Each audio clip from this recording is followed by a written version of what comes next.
Hello, and welcome to The Value of Customer Evidence, the second presentation in our short marketing series. Now, you can't build a reputation on what you're going to do. Henry Ford, one of the world's most famous industrialists. And if you think about it, it is very easy to make promises. And in selling or marketing anything, that's what we do. We essentially make a promise that we will have to live up to. The believability of that promise is based on what we've done to date. And in particular, for a business, what we have done for our customers, and more importantly, how and even whether that is communicated. Or in other words, your customer evidence.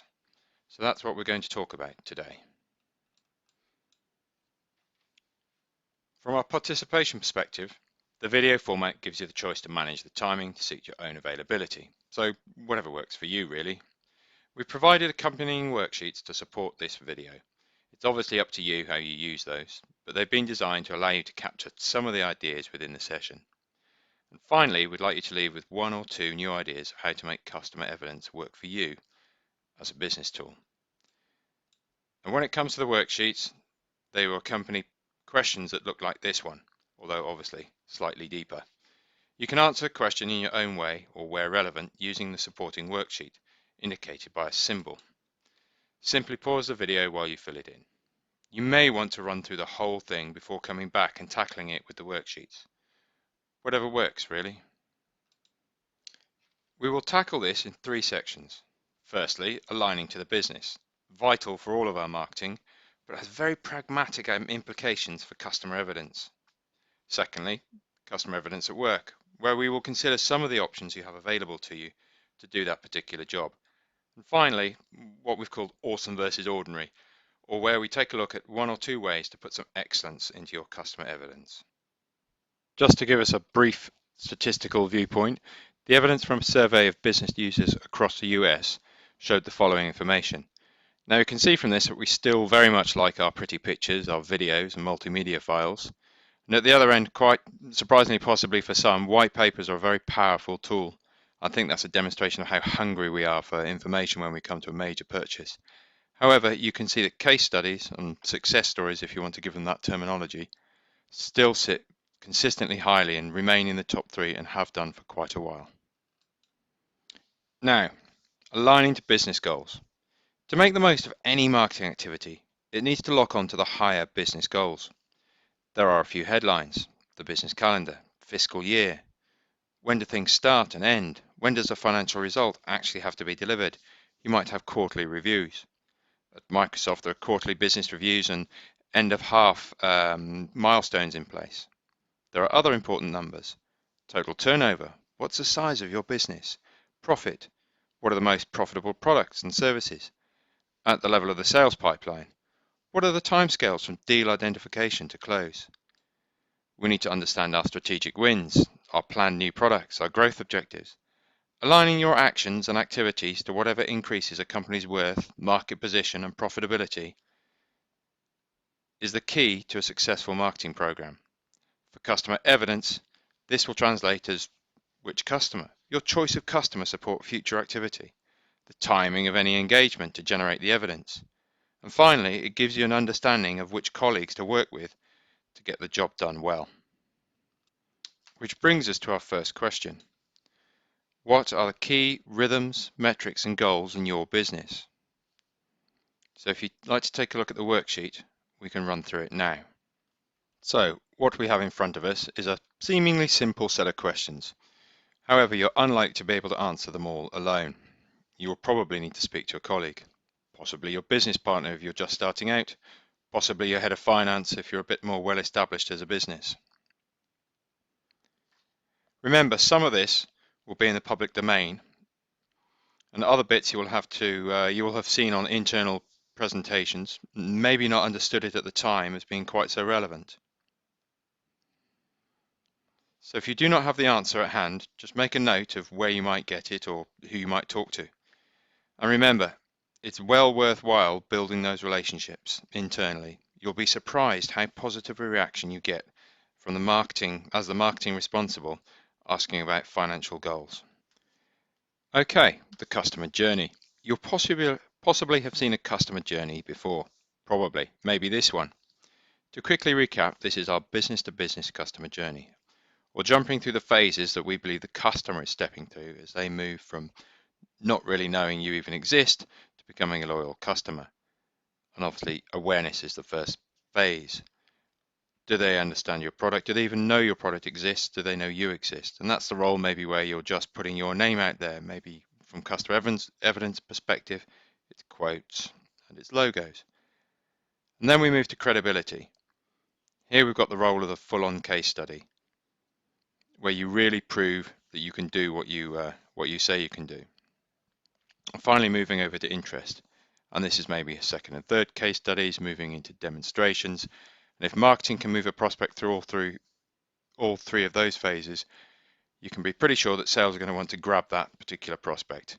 And then sales take it on through preference, getting on the shortlist, into selection, the buying process, and finally to loyalty, where everybody has to play a role so that we can keep that customer forevermore. A lot easier to hang on to them rather than trying to go out and recruit a new one. Now, as you can appreciate, customer evidence plays a role in all three of the early stages, but particularly as a means to establish credibility, or the belief that you are capable of delivering on your product and service promises. Now, we are going to examine customer journeys with a short exercise. Nice picture of a beach, very relaxing. Now, holidays, which I'd like you to think about, are surprisingly complex things to buy. There are other people involved for starters. They have their own opinions, their own tastes, their own budgets. There are a vast array of options, both in destination, in price, in quality. I mean, all of those things play out even if you're just looking at the one hotel. You might be a sports junkie, in which case suddenly you've got to worry about equipment, either the quality of the equipment you can get when you arrive at your destination, or how do you get your own equipment to the destination. You've got to worry about instruction possibly, and definitely worry about insurance. You may fancy a city break. You may fancy a major trip to another country, in which case suddenly you're looking at visas and passports, and there's a language issue, and what about the cultural factors? There's an awful lot to think about, which is what makes it useful for us. Tends to be a fairly large purchase within our domestic lives. If you think about where you might be going this summer or this winter, maybe you've had a conversation already about it. Either way, there's a lot of work to be done before you actually hand over any money. It serves as a good example for our B2B purchases. So to look at this as a buying decision, we can try to break it down. Essentially, we can try to answer the question, what steps do you go through when buying a major product, such as a holiday? So let's have a look at the worksheet. Now, our first question is what prompts the thought process? What triggered this in the first place? Was it an advert? Was it a conversation in the bar? Maybe it was a Facebook post from a friend from last year's holiday. It could be anything, but it will be something. So try and work out what that was. Now, our second question, what research do you do? And this is kind of what homework do you look for? Which sites do you go and visit? Which apps might you use? What organizations do you trust? Do you phone up a travel agent? Do you buy books on the different destinations? Do you visit review sites or individual hotel or resort sites? You might even go out and have a look at travel blogs, but you do an awful lot of work to help you make that decision. So try and jot down what those things are. And our third question, how do you finally choose and purchase? Think of this as the actual moment of buying it itself. Do you just phone up and say, yeah, thanks very much, we'll take that one, and hand over the credit card details? Or do you buy it all online and run through a page requesting your details? Do you buy it all in once from one person or from many different providers? And very much how easy was it to do? We find that if something's difficult to purchase, we will ditch out of the process. If we're being asked to provide information we don't agree with, we will exit at that moment. So think through the actual way in which you bought your last holiday as an example for this. The physical process itself and how easy it was. Then we've got our next question. What makes a holiday good for you? Sounds like such a simple question. It could be the weather, it could be how you got there and back, the different transport setups, it could be who you went with, the friends. It could be not your friends, it could be who you meet while you're out there. could be the hotel, could be the service. What is it that really makes for a good holiday? And it might be all of that wrapped up, but try and capture it. And our last question, what do you do to share your experience during or after the holiday? Do you speak to friends? Almost undoubtedly. Do you post it on Facebook? Maybe. Do you write a thank you letter? Probably not. Do you review the hotel or the airline which got you there? Well, maybe if they sent you a nice email asking you to do so, maybe if you had an exceptionally good holiday, maybe if you had an exceptionally bad holiday. You may have done that at some point. Think through, what do you do either during or after the holiday to share that experience with others? Another way to think of how our holiday operates and the decision making we've got is to think in terms of moments of truth. This was first popularized as a means to understand customer interactions, i.e. each time a customer interacted with a business was a point at which you either build or lose a bit of credit with them, i.e. it's a moment of truth. This was then taken and boiled down into a simple model for fast-moving consumer goods. Think soft drinks or breakfast cereals. So first off, you've got your advert as a stimulus. The first moment of truth is in store at the shelf. The second moment of truth is at home when consuming the product. These days, we add in another moment in time. It's how we all live. We might call it the zero moment of truth, given we don't have too much choice as the first and second have already gone. It's when we go hunting on the internet for options and encounter all sorts of information about our potential purchase. And it slots in there between the stimulus, whether that was your conversation down the pub or an advert that you saw out when you were moving around, and the first moment of truth when you actually buy something. Just in the case of holidays, it doesn't take long to strike something off the list if we don't like the photo or the location, or especially the views of prior customers. We all do this. For a lot of people, there are now very few large purchases which are not preceded by an internet search. The same is true in the purchase of software applications. So if that is how we're buying, it's vital that we have a presence, and it must include customer evidence. The last step of the game is what we could call the ultimate moment of truth, or when we add to the mix by putting in our own review, sharing our own photos. This becomes the raw material for someone else's zero moment of truth, and round it goes. And it's important to really understand this. People are doing their own homework. They're getting a long way down the buying cycle before you even get to engage them on a one-to-one basis. You need to get in their way. You need to put your material in the middle of that searching process. So, specific to your sector, your industry, your application, and your customer base, our customer, next question, where do your customers do their research? So if you take a look at the website, down the left-hand side, we've got some high-level sources by which customers may go doing their own homework. Google search at the top there, company websites, other websites, LinkedIn forums. Now we're trying to be as honest as terms in terms of how people actually go out and about. Next list, does this apply to your sector? Do you have a presence? Do you have a company website? Do you appear on other people's websites? Do you have an engagement in LinkedIn forums? How important is it? If you know how your customers purchase, you will know which ones of these they use, and therefore you can give an idea of how important they are. And finally, can you just give some details? Specify the website, specify which groups, put some meat to the bones you've got there. Then this becomes a tool that you can use as a simple checklist to go, am I actually playing in this game? Are my prospects able to find me? When they find me, are they able to find good stuff about me? So our first question is really, where are they going to find this information out? So that brings us to our next section, customer evidence at work, i.e. what are our actual options and how does it work in reality? So you can see in front of you a list of various different forms of customer evidence. Some of we're very used to, such as logos and quotes. Some can be an awful lot of work if you do it in that way, such as a written case study.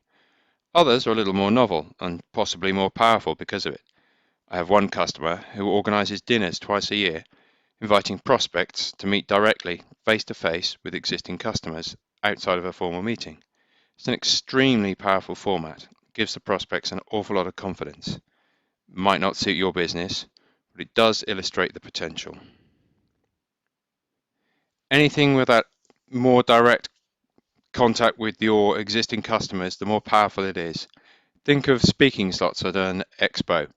If your customer is willing to stand up and talk about you on a stage in front of your prospects, that's an extremely powerful form of customer evidence. If they're willing to talk about you in their blog, again, a very powerful form of evidence. At a more mundane level, in a similar sort of manner, customer satisfaction surveys.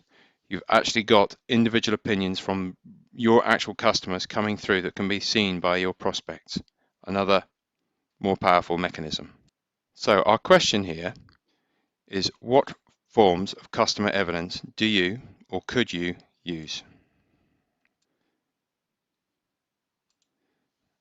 And again, looking at the worksheet, you'll see I've just listed through forms of the customer evidence down the left-hand side: logos, videos, testimonials, and so on.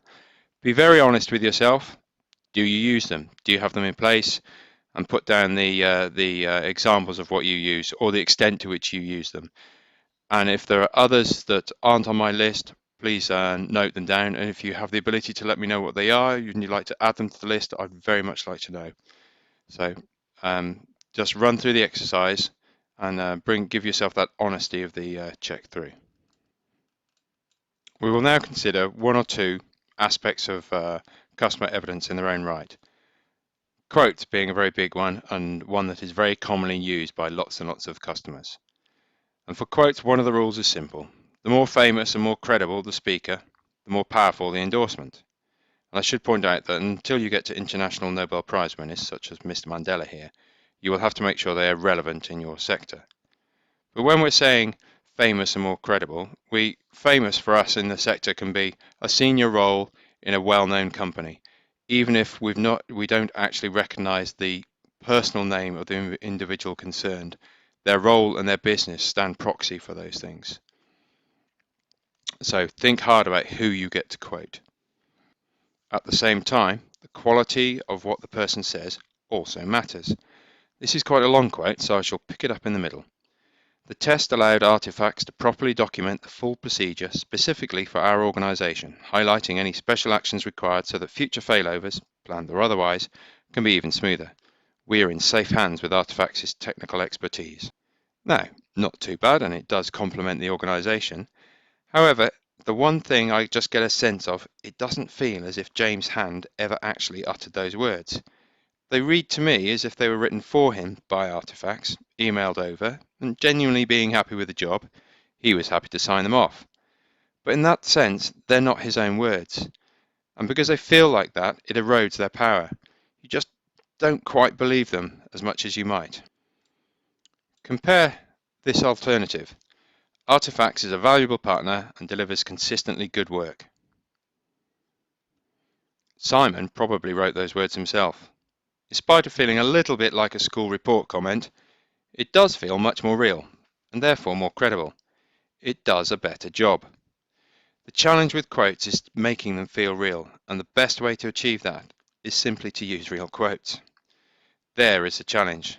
My suggestion is to make this task the work of those who hold the customer-facing relationships. There are definitely times when our customers are very happy with us and say nice things about us. That is the time to ask. When you're on the phone to them and they say, "That was a great job, really appreciate what you did there, you've transformed the business unit. A quick thanks for that, really appreciate it. Can I quote you in our next brochure? Can I quote you in our next blog?" is all you need to do, and most times they'll be very happy to do it. Then you follow it up with an email and put the person through, make the connection so that whoever's going to write up any material has now got the link. Don't let those chances go begging. Make it a formal part of the process with every single customer engagement. And just for note, those are real quotes with the names changed. Beautiful picture, isn't it? Yes, literally peacocking. Well, one of the most powerful tricks you have up your sleeve is to really show off your wares. Reuse and reuse your material. Make it work hard. One strong exponent of this is Microsoft partner 0 to 10. They created a single case study. They referenced it on the front of their website. They quoted it on other pages. They tweeted about it. They blogged about it. They gained industry press coverage with it. Finally, they used it as a core component in their WPC award submission. Whilst the original case study is quite a lot of work, it can, in its turn, do an awful lot of work for you. Think of it as being clever with your time and resources. These are limited for all of us, so we do need to make them work hard. However, customers being customers, they don't always play ball. And all the material might not be easy to gather, or the timing might not be right for the customer. So we have to think differently. One option is the wisdom in crowds.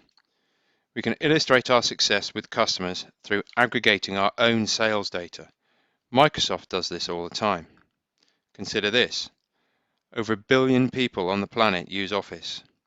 2 in 3 information workers have SharePoint. 1 in 4 enterprise customers use Office 365.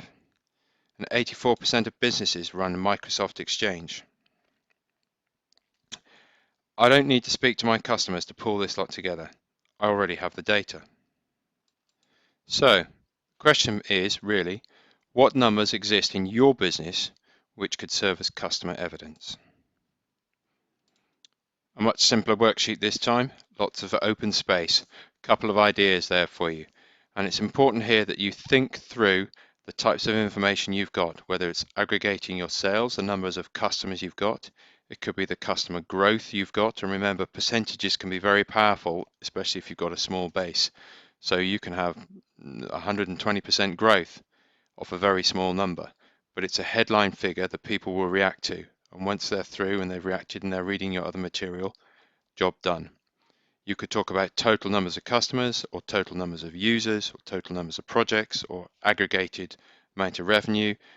If you have the information, even if you can't attribute it to an individual customer, you can talk about average gains from implementing your system, average savings. There's lots and lots of figures that can be brought to bear where you don't need an individual customer's permission to use them. So they become very powerful and quite often a lot quicker to bring into action. To pull it all together, one way to check how good our customer evidence is with a simple checklist. From the top, is it accessible?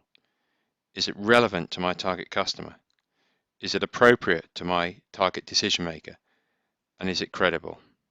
So there's 4 little boxes. If you take a look at anything you're considering putting into place as a form of customer evidence, is it accessible? Is it relevant? Is it appropriate? Is it credible? If you can tick all 4, then you should be good to go. So our last section is then the awesome versus ordinary. How do we move from the very mundane existence on the left there in the direction of the superhero on the right? Well, the first step is strong execution. Or just do the simple stuff really well would be another way to put it.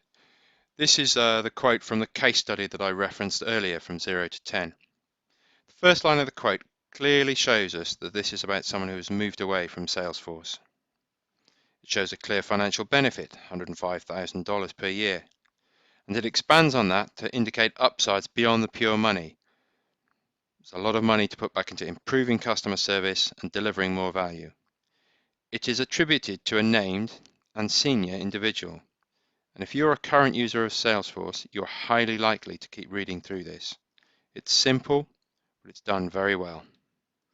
Yes, it takes more time, but strong execution stands out. It does the job, so it is very much worth paying for. And once you've paid for it, use it again and again, as we saw earlier. Now, whether it's Shawshank Redemption or the Hunger Games, stories are one of the most powerful forms of communication. And we see it across the whole of Hollywood, and we keep going back, and an entire industry is built upon telling stories. As human beings, we like to understand the characters, their situations, their troubles. We like to see them overcome, preferably with the help of a hero we can identify with. And in our world, that's you. But this is where it gets difficult. The most powerful customer stories reveal the true issues, which some companies or individuals are not prepared to share with the world at large, unless you have a very good relationship and are clever with the copy. There are case studies, and you will have come across them yourselves, where you genuinely want to find out what happened, because the original story just feels so difficult to deal with. And at the end of the day, the company survives. Case study superb. The customer goes on to win lots and lots of business. Now, this just tickled me, so I thought I'd put it in. You lack originality. Oh yeah? Well, you lack originality. Simple. Point is, bring something different to the party. We like new things, and we like old things delivered in a new way. So take a bit of time to add something different and become a little bit more memorable. There are many, many choices in terms of how you communicate your customer evidence, from on your website, through social media, to facilitating face-to-face encounters. And they do all require time and money, and you cannot be good at all of them. But it's certainly possible to be substandard across several of them. So the challenge for us is to choose, is to bring some focus to bear. If you only have the resources to deal with LinkedIn and Twitter, but not Facebook or other forms of social media, stick to those two. If you can only handle LinkedIn or Twitter, remember, just tie them together. You can post from one to the other. If events are sucking an awful lot of resource from you and not really delivering, don't do events. Find different forms to engage with your customer base. Maybe webcasts are an option. But whatever you choose, hone your resources and dedicate them to those formats. Now, like most aspects of business, you only get really good at it once it becomes a repeatable part of business life. For customer evidence, this means every customer engagement is seen as a potential source. Those who hold the customer relationships see it as part of their job to secure permission. That's key. Those who put customer evidence together should know when projects are scheduled. They should know when to expect a follow-up and engagement. They know when to schedule their time and resource to put together customer evidence material across the year. Sales teams know to expect case studies relevant to their prospects and use them. And you put that lot together, and you have yourself a customer evidence program. So, in summary, taking that extra step means strong execution, seeking the original, engaging via stories, a focused use of resources, and a programmatic approach. And if you can bring that to bear, you will build yourselves a very powerful marketing tool. Thank you.